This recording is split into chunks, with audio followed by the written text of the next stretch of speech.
Thank you so much, Dan, and thanks for having me. I'm seeing here that I've got more people on this side than I've actually have in the audience. So maybe I should sit there and you all come here. Maybe that's an idea. First of all, a little bit about myself.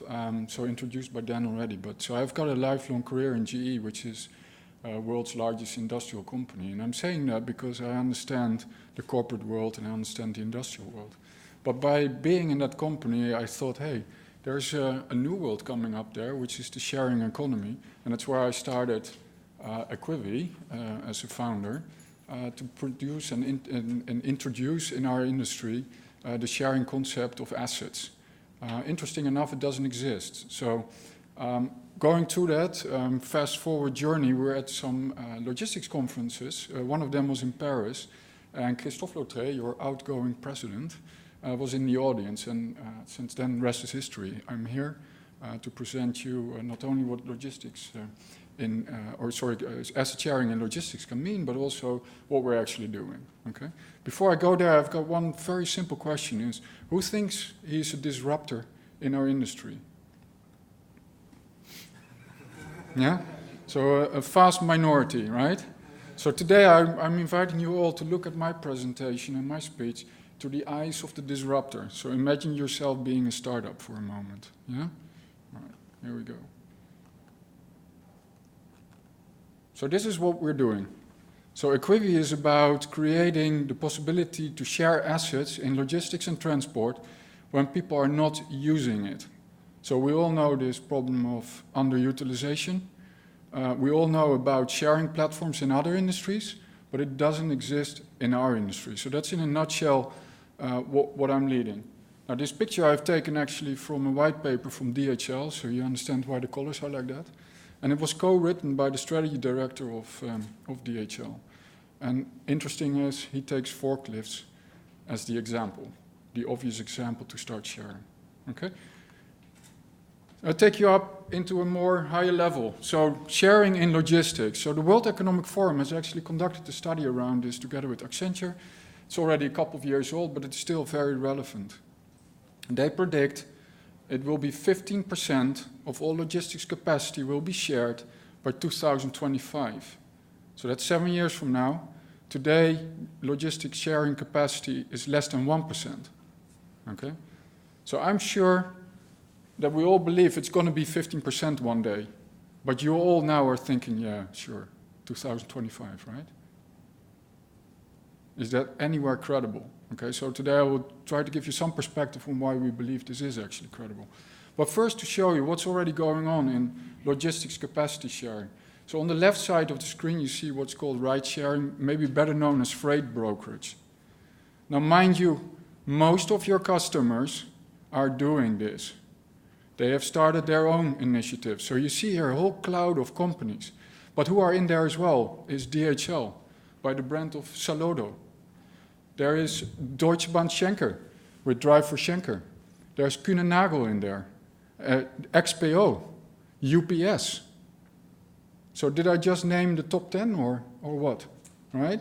So they're doing this, and they've spent millions of dollars into this. Actually, UPS bought Coyote for $1.8 billion US. Yeah? Sharing economy. Then truck sharing. We're out there with Equivi, but it's very nascent. Actually, we validated, and together with Ryder in the US, we found out that truck sharing really doesn't exist yet.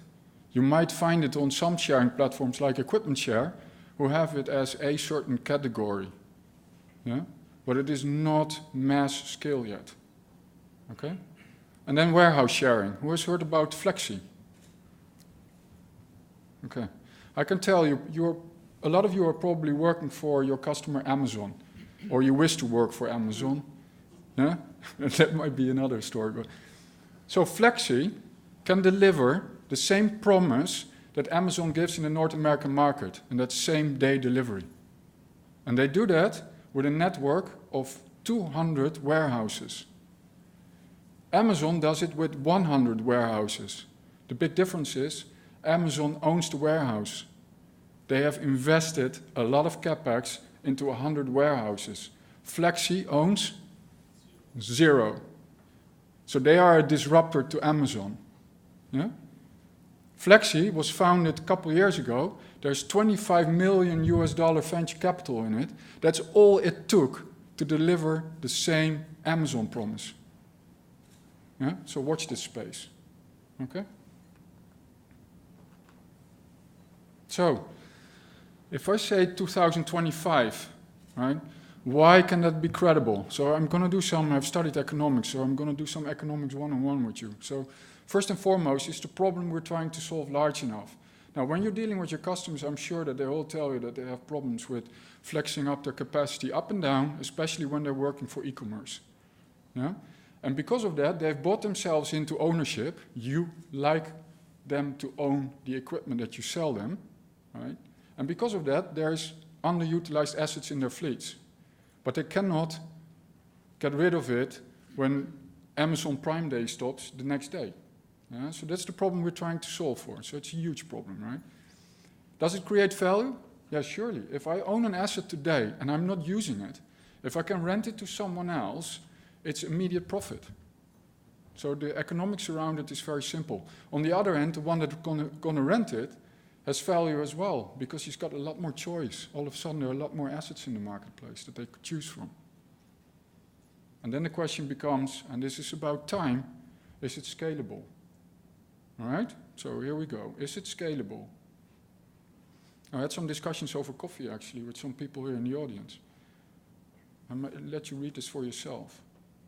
And this is you, huh? This is you.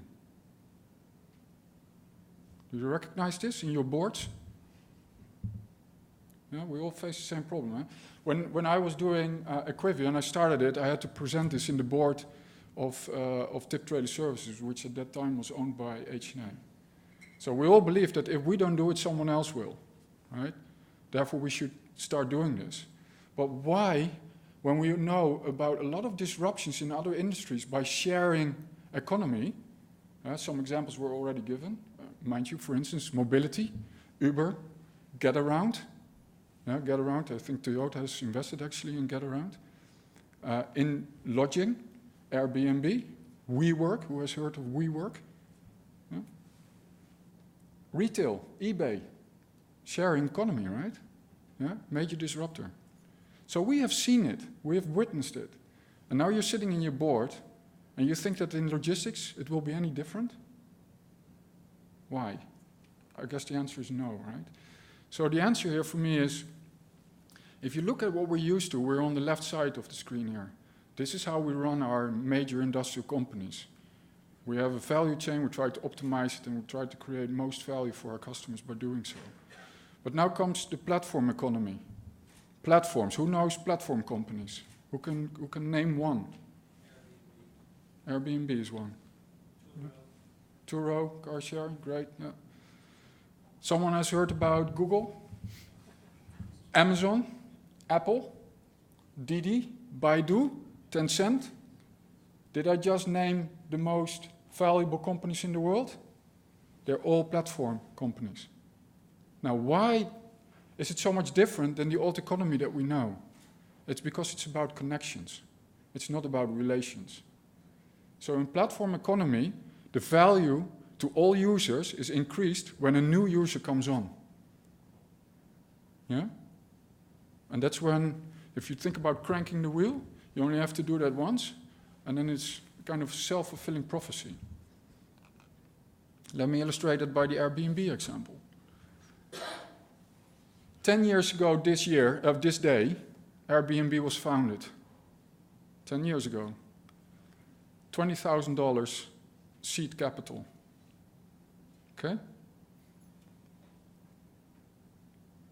I'm just laughing a bit because I see the recognition by everybody.